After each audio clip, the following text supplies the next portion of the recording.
जय जगन्नाथ फ्रेंड्स नमस्कार मु भी आज मिनी ब्लॉग रे आपण मानक स्वागत करछि। हाँ फ्रेंड्स बर्तमान आमर कार्तिक मास चलता मासे घरे आमिष पशि नाला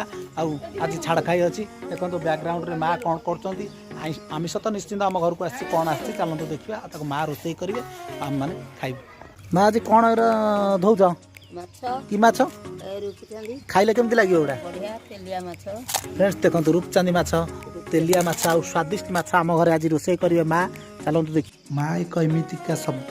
से शब्द सबुबले उच्चरे थाए माँ को कहीं असम्मान करतनी कारण माँ निजे न खाई ता पिला को खाइबा को दिए मो हाथे धरे दो कहार नजर लागिबा आगरू तू मते घोड़े दो कला कान्हू मुतोरा तू जो सौदा परी मामो